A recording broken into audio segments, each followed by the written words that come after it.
ભવાની શું થયું?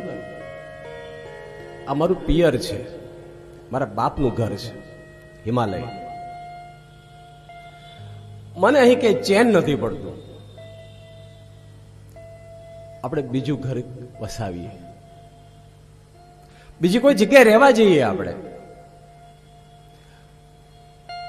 ભગવાન શિવજી હસે પડ્યા.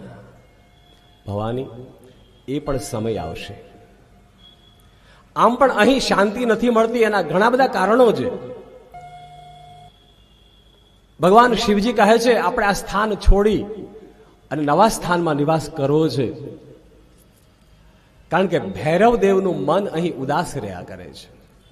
જે ભગવાનનો કેદારનો કોટવાલ ભૈરવ, એનું મન અહીં ઉદાસ રહ્યા કરે છે. ભવાની, તમે પણ ઉદાસ. કારણ બ્રહ્મ હત્યા. બ્રહ્માજીનું મસ્તક જ્યારથી કાપ્યું ભૈરવે, અને ત્યારથી બ્રહ્મ હત્યા એના હાથમાં ચોંટી ગઈ. કોના હાથમાં? ભૈરવના હાથમાં.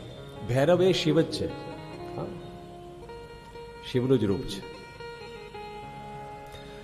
જ્યારે શિવ ભયંકર બને ત્યારે એને ભૈરવ કહેવાય. એના હાથમાં બ્રહ્મ હત્યા, એના હિસાબે એ એટલે કેદાર જે સ્થાન છે, આ સ્થાન ઉપર ભૈરવને શાંતિ નથી. એને વિશ્રાંતિ માટે થઈને પણ આપણે આ સ્થાન છોડવું પડશે. ભગવાન શિવના સ્વરૂપને પાંડવો પણ આવ્યા ત્યારે પણ નંદીશ્વરે લીલા કરી. અડધા નંદીએ જમીનમાં સમાઈ ગયા, અડધું લિંગ બહાર રહ્યું. એ ઘટના ઘટી ત્યારે પણ શિવજીએ કહ્યું કે આ સ્થાન મારે છોડવું પડશે. ભગવાન શિવજી એવું સ્થાન પસંદ કરે છે કે ત્યાં કોઈ આવી ન શકે, છતાં કેદારના સ્થાન સુધી પણ પાંડવો પહોંચી ગયા.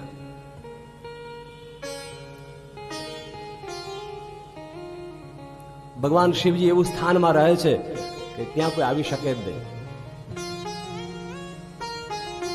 અને એ દિવસથી ભગવાન શિવજી નિર્ણય કર્યો. ભગવાન શિવજી અડધા અંદર જતા રહ્યા એ નંદીકેશ્વરના સ્વરૂપમાં, અને કહ્યું કે મારું આ કેદાર સ્વરૂપ છે, અહીંયા અડધું સ્વરૂપ અહીં રહેશે. અને ભવાની, આજથી આ કેદાર સ્થાન છોડી અને આપણે કાશી જઈને નિવાસ કરવો છે.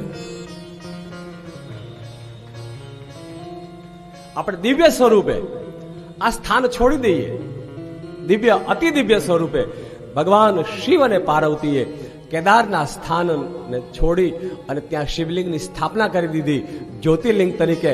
બોલીએ કેદારનાથ ભગવાન કી જય. અડધું શિવલિંગ અંદર છે, અડધું શિવલિંગ બહાર છે.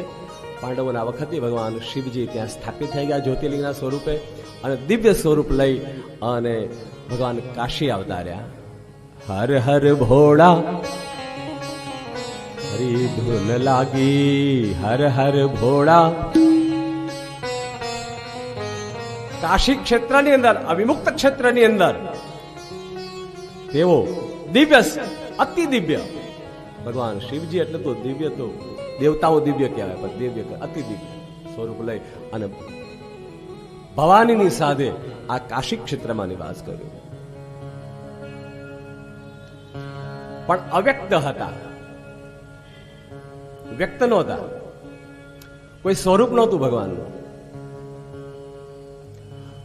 બધાને અનુભવ થાય કે અહીંયા શિવ પાર્વતી છે, અનુભવ થાય.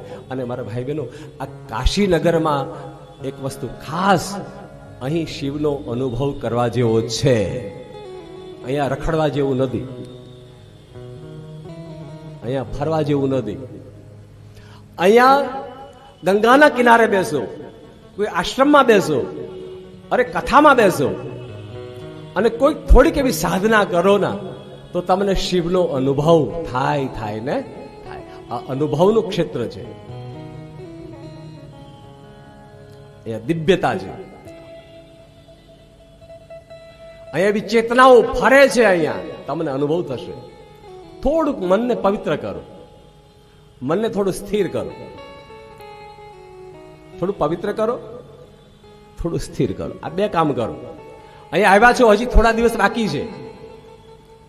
શું કરવાનું? સ્થિર કરો મનને, થોડું પવિત્રતા, થોડીક.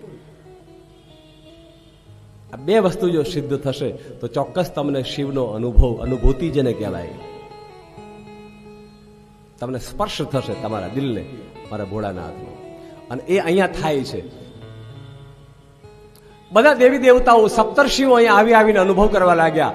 આ અવિમુક્ત ક્ષેત્ર છે.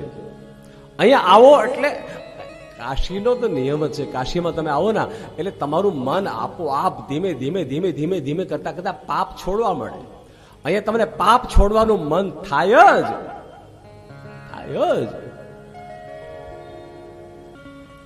પણ કાશીમાં જો એ વ્યક્તિ આવી જાય તો સાહેબ એનું મન ઉદાર થઈ જાય. કેવું થઈ જાય? ઉદાર થઈ જાય. લોભીઓ માણસ હોય એનું મન ઉદાર થવા લાગે. કઈક વસ્તુ લેવી હોય તો પણ એમ કે નહીં, ભલે આટલા, હા ભલે કાંઈ વાંધો નહીં.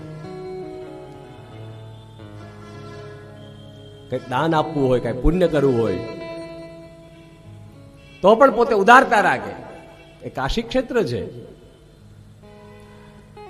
અહીંયા શિવનો સતત સ્પર્શ છે. અહીંયા વાયુમંડળની અંદર સતત શિવનો સ્પર્શ તમારા હૈયાના, તમારા શ્વાસે શ્વાસની અંદર શિવ બનાવી રહ્યા છે. કાશી વિશ્વનાથ ગંગે, ઋષિ મુનિઓ બધા ચર્ચા કરે છે કે કાશી ક્ષેત્ર અવિમુક્ત ક્ષેત્ર છે. અવિ નામ પાપ. અવિ એટલે શું? શાસ્ત્રોમાં શબ્દ વપરાય છે પાપ માટે. અવિમુક્ત, પાપમાંથી મુક્ત કરનાર કોઈ ક્ષેત્ર હોય તો આ અવિમુક્ત ક્ષેત્ર. અહીંયા આવીને પાપ થતા જ નથી. અહીંયા તમારા પાપ થઈ ગયા હોય તો પાપ તમારાથી જુદા પડી જાય. પાપ તમારાથી જુદા થઈ જાય. અને હા, એ પાપ બધા બળીને રાખ થઈ જાય અહીંયા.